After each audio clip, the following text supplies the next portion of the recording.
ठरलं तर मग या मालिकेच्या 9 जानेवारीच्या भागामध्ये आता ज्या वेळेला अड्ड्यावरती पोलिसांना घेऊन अर्जुन सायली पोहोचलेत त्यावेळेला खूप मोठं सत्य त्यांच्या समोर आलंय आणि आता महिपत आणि नागराज त्याचबरोबर प्रिया यांचं आता सगळं भांडं फुटलेलं आहे. नक्की काय प्रिया सुद्धा त्या अड्ड्यावरती जेव्हा जायला निघाले तेव्हा पूर्णाजीने तिला रंगेहात कसं पकडले सगळं आता रविराज खूपच चिडलेले आहेत आणि माझ्याच घरामध्ये माझ्याच वहिनीवरती हे अशा प्रकारचा अत्याचार होत होता आणि मला काही कळलं नाही. लाज वाटते, लाज मला नागराज. तू माझा भाऊ आहेस त्याचा, का का असं वागलास तू? यावरती अस्मिता म्हणते सभ्य घरामध्ये हे असे होतं का? यावरती प्रताप म्हणतो अस्मिता अगं या लोकांना सभ्य म्हणवणं म्हणजे सभ्यपणाचा अपमान आहे. यांना काही पडलेलं नसतं. स्वतःच्याच बायकोवरती हात उगारायला लाज नाही वाटत यांना.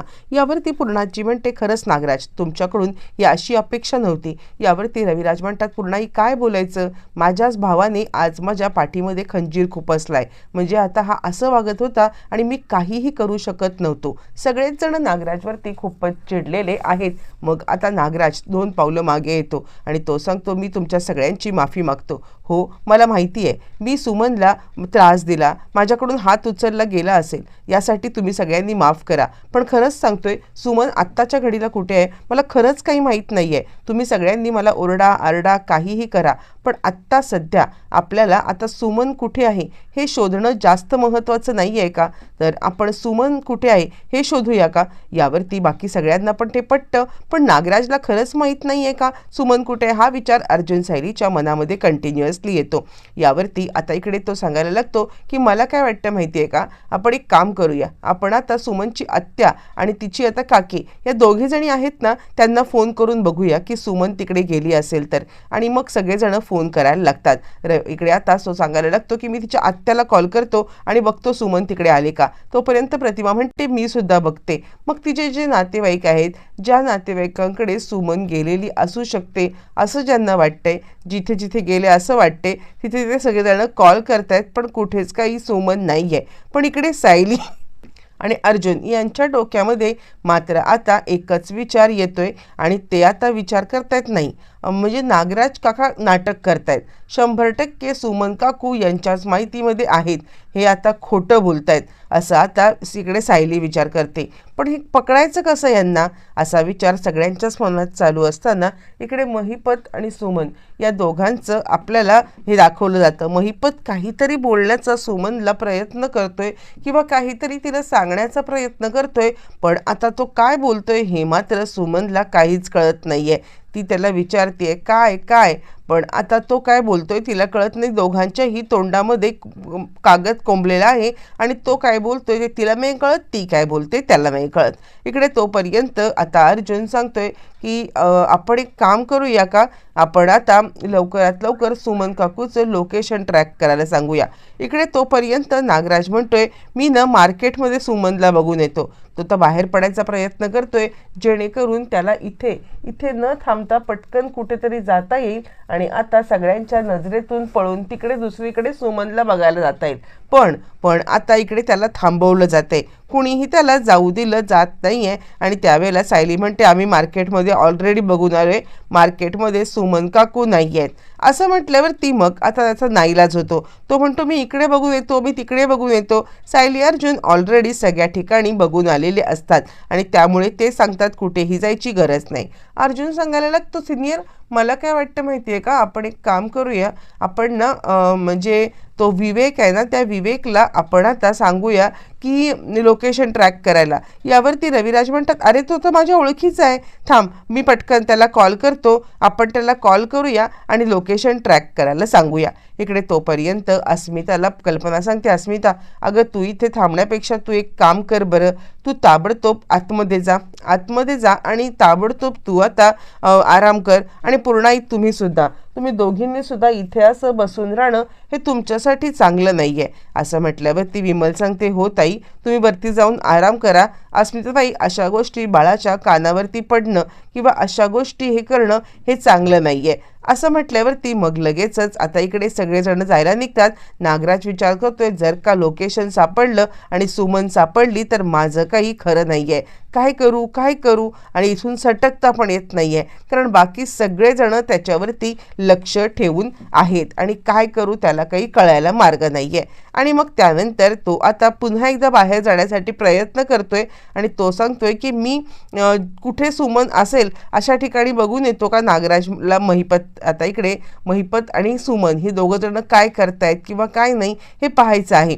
पण आता रविराजांनी ठामपणे सांगितले, खबरदार नागराज, तू कुठेही गेलास तर गाठ माझ्याशी आहे. इकडे आता प्रिया विचार करते, नाही नाही, काही झालं तरी या नागराज काकांनी सुमनला गायब केलेलं आहे.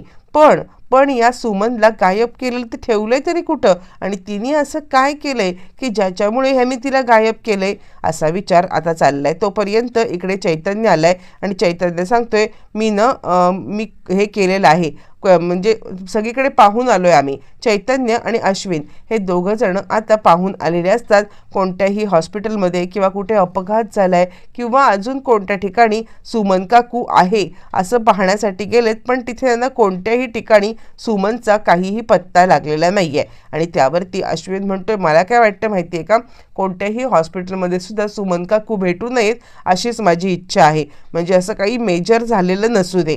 असं म्हणत प्रत्येक जण आपापल्या परीने सुमनला शोधण्याचा प्रयत्न करत आहे आणि सुमन कुठे असेल हे सुद्धा शोधण्याचा प्रयत्न करतोय. आणि त्याच वेळेला मग आता पूर्णाजी म्हणते, मला काय वाटतं माहिती आहे का, आपण एखादी रितसर कंप्लेंट नोंदवूया, म्हणजे कसं आहे उगाचच सुमनचा शोध थांबायला नको.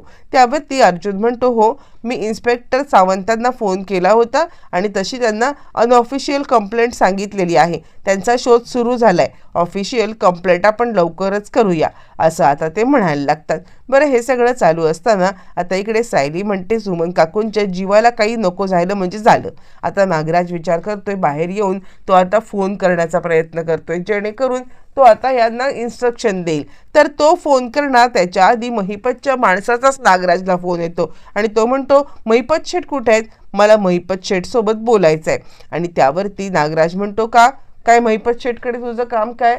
त्यावरती तो सांगतो, अहो तसं नाही सर, म्हणजे खरं सांगायचं तर आता त्यांनी मला आतल्या माणसाला सांगितले पकडायला, बरोबर आहे, पण आत्ता एक बाई तुम्ही आणून टाकलेत, मग माझे पैसे डबल नाही का होतील. त्या दोघांना पकडण्याचे किंवा दोघांना त्या आतमध्ये ठेवण्याचे पैसे डबल नाही होतील, मग ते महिपत शेठशी बोलायचं होतं.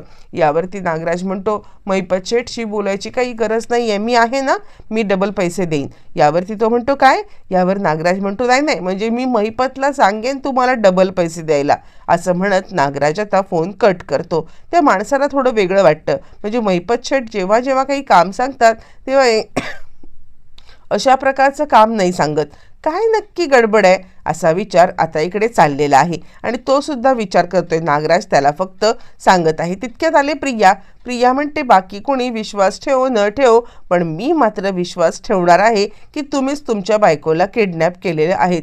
पण काय, तिने असं केलंय तरी काय, असा इतका मोठा गुन्हा काय झालाय तिच्याकडून की तुम्ही तिला डायरेक्ट किडनॅपच करून टाकलेत. नाही, म्हणजे मला काही कळायला मार्गच नाहीये, तुमचं चाललंय काय, तुम्ही करताय काय.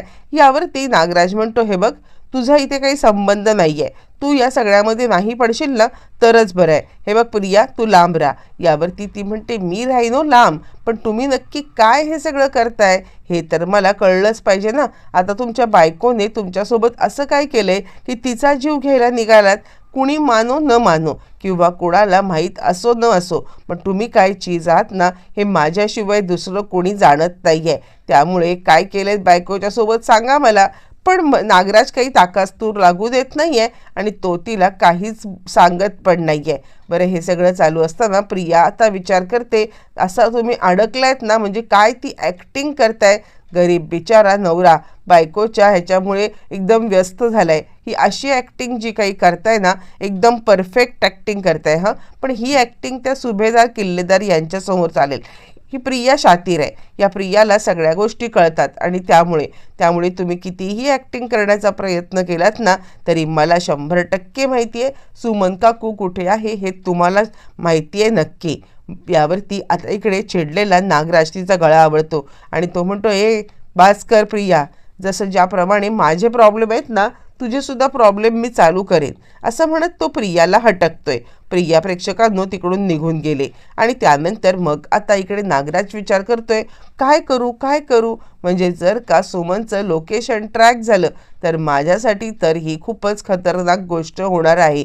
म्हणजे सुमनचं लोकेशन ट्रॅक होणं हे माझ्यासाठी चांगलं नाही आहे. जर का सुमनचं लोकेशन तिच्या मोबाईलवरून ट्रॅक झालं तर मात्र मी इथे पूर्णपणे अडचणीत येईन आणि त्यानंतर मग महिपतच्या अड्ड्याचा पण पत्ता लागेल. काय करू असं म्हणत तो आता विचार करतोय.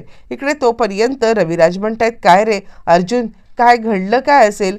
म्हणजे खरं सांगायचं तर आता सुमन व्यवस्थित असेल ना, खरंच काही त्यांनी केलं नसेल ना, काय झालं असेल. यावरती तो म्हणतो, हे बघ आपण इन्स्पेक्टर सावंतांना कॉल केलाय ना, बघू त्यांनी लोकेशन पाठवल्यावरती आपण ताबडतोब त्या लोकेशनवरती पोहोचूया.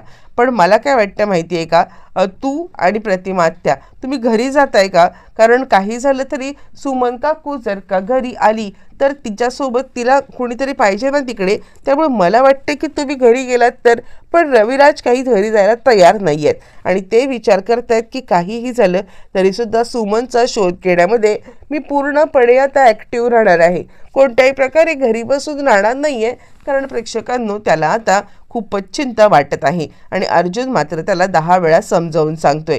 इकडे तोपर्यंत हे सगळं चालू असताना इकडे सायलीने सगळ्यांसाठी जेवण बनवलेलं आहे आणि ती सगळ्यांसाठी जेवण बनवते आणि आता विमलला हे करायला सांगत आहे. त्यावरती पूर्णांची आणि आता कल्पना सांगत आहेत की खरं सांगायचं तर सायली तू एक काम कर ना, तू पण इकडे बस की. सायली म्हणते, नाही मी सगळ्यांसाठी ब्रेकफास्ट बनवते. कारण आता रात्रभर सगळेजण झोपलेले नाही आहेत, काही नाही आहेत. आणि तितक्यातच रविराज घरी गेलेले आहेत प्रेक्षकांनो. रविराजांना आता इकडे सुमन आले का रात्री हे पाहण्यासाठी. पण आता सकाळी मात्र सुमन अजून आलेली नाही आहे. मग सगळेजण अस्वस्थ झालेत. सायली सांगते, मी पटकन नाश्ता करते, तुम्ही सगळ्यांनी पटकन नाश्ता करून घ्या, जेणेकरून आता इकडे पुढे काय करायचं हे आपल्याला नक्की कळेल. अजूनही सुमनचा पत्ता न लागल्यामुळे कुणाच्याही घशाखाली काही अन्न जायला तयार नाही आहे आणि सगळेच जण खूप अस्वस्थ आहेत. तेवढ्यात रविराज सकाळी आलेले आहेत आणि रविराज आता सांगतायत काही पत्ता लागला नाही आहे ना, काल सुमनसुद्धा घरी आलेली आहे. आणि तितक्यात अर्जुनला कॉल आलाय. अर्जुनला कॉल आल्यावरती अर्जुन आता रविराजांना सांगतोय, सिनियर सुमन काकूचं लोकेशन सापडलेलं आहे. त्यावरती रविराज म्हणतात, काय. त्यावरती आता दोघं जण मिळून त्या मोबाईलवरती पाहतायत की सुमनचं लोकेशन नक्की कुठलं आहे, काय आहे. आणि हे पाहत असताना आता इकडे त्यांना कळलंय की गावाच्या वेशीच्या बाहेर तिकडे एक सुनसान रस्ता आहे आणि त्या ठिकाणी मग आता तिकडे सुमन गेलेली आहे. त्यावरती आता अर्जुन म्हणाला, तो काही कळायला मार्ग नाही की सुमन काकू त्या आडसान रस्त्याला का गेल्या असतील. इकडे सायली विचार करते, त्या काहीतरी बोलत होत्या. सायली मला तुला महत्त्वाचं सांगायचं आहे, सायली मला तुला महत्त्वाचं सांगायचं आहे. काय महत्त्वाचं त्यांना मला सांगायचं होतं, खरंच मला काहीच कळत नाही आहे. असं म्हटल्यावरती मग आता लगेचच इकडे ती सांगायला लागते की खरंच काय कुठे गेले असतील सुमन काकू, तिला काही कळायला मार्ग नाही आहे. पण त्यानंतर मग आता सावंतांनी सांगितल्यावरती त्या लोकेशनवरती आपल्याला जायला पाहिजे असं सगळेजण म्हणतायत. नागराज आता हे सगळं ऐकतोय. अरे देवा, म्हणजे जर का यांनी आता म्हणजे हे केलं, यांनी जर का त्या लोकेशनवरती पोहोचले तर आता महिपत या सगळ्यामध्ये पकडला जाईल. काय करायचं आहे काय असा विचार करत आता तो आहे. आणि त्यानंतर तो विचार करतो, नाही काही झालं तरीसुद्धा मला आता तिकडे जाऊन पोहोचायला पाहिजे.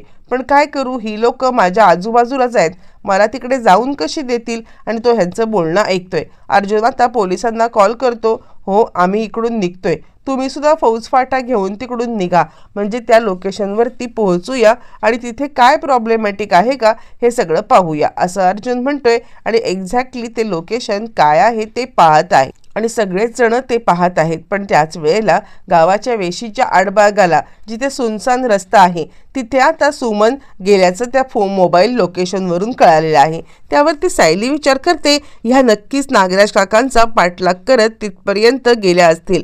नक्की काय आहे हे मात्र तिला काही कळायला मार्ग नाही आहे. पण आता गडबड घडले हे नक्की. इकडे तोपर्यंत नागराज विचार करतोय, नाही मी जर का आत्ता इथे बसून राहिलो तर माझं काही खरं नाही आहे. मला कोणत्याही परिस्थितीमध्ये आता इकडून निघायलाच पाहिजे. जर का इथे जास्त वेळ टाइमपास केला तर हे लोक तिकडे पोचतील, महिपतला सुद्धा बघतील आणि मग माझं काही खरं नाही. महिपत मला सोडणार नाहीये, माझी सगळा कच्चा चिठ्ठा खोलेल आणि तो या सगळ्यांना भुराड देत पुन्हा एकदा चकमा देऊन तिकडून निघून गेलेला आहे. प्रताप म्हणतो, हे बघ अर्जुन, तो महिपत ते ना माणसं सगळी डेंजर असतात ना तिकडे, तू तिकडे चाललायस खरा पण जरा जपून. अर्जुन म्हणतो, तुम्ही काही चिंता करू नका. खरं सांगू तर आता म्हणजे इन्स्पेक्टर सावंत आणि त्यांची पूर्ण टीम ही आता आपल्यासोबत आहे आणि त्यामुळे तुम्ही चिंताच करू नका. आम्ही सगळेजण एकमेकांच्या साथीने आता त्याला पकडू. असं म्हटल्यावरती आता ताबडतोब सगळेजण निघालेले आहेत. ज्या वेळेला सगळेजण निघालेत आणि त्यावेळेला इकडे आता चैतन्य फोन करतोय पोलिसांना की आम्ही निघालोय, तुम्ही सुद्धा या. अर्जुनने सुद्धा पोलिसांना फोन करून बोलवून घेतलेला आहे आणि त्यानंतर मग आता सगळेच जण त्या दिशेने निघालेत.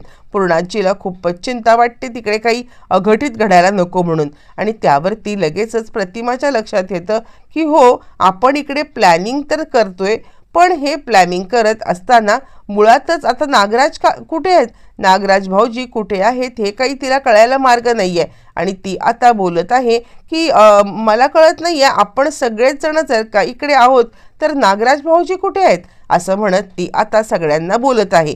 बरं, हे सगळं चालू असताना नागराज घरातनं गायब झालाय किंवा नागराज या सगळ्यामधून निघून गेलाय हे मात्र सगळ्यांना समजलेलं आहे. पण तो कुठे गेलाय, काय गेलाय हे काही कळायला मार्ग नाही आहे आणि त्यामुळे सगळेच जण आता गडबडलेले आहेत. आणि तोपर्यंत हे सगळं होत असताना सगळेजण नागराजकडे पाहतात पण नागराज गायब झालाय ही गोष्ट लक्षात येतात 100% नागराजचा या सगळ्यामध्ये काहीतरी हात असणार आहे हे मात्र समजलेलं आहे. सायलीला तर 100% खात्री झाली की नागराजचा या सगळ्यामध्ये 100% हात आहे म्हणजे आहे. आणि त्यानंतर मग आता इकडे प्रिया सुद्धा त्याच लोकेशनवर निघाली. तिला पाहायचं आहे नक्की तिकडे काय चालले. त्यावेळेला पूर्णांची तिला थांबवते. कुठे चाललीस तू? यावरती प्रिया म्हणते, बाहेर जाणाऱ्या माणसाला अडवू नये, बेसिक तुम्हाला कळत नाही का? यावरती आता इकडे सांगायला लागते पूर्णाई, मला बेसिक कळतं, मला काही कळायची गरज नाही आहे, पण तू कुठे जातेस ना, ती नाही गेलीस ना तरी सुद्धा चालणार आहे असं म्हणत तिला ती थांबवण्याचा प्रयत्न करते.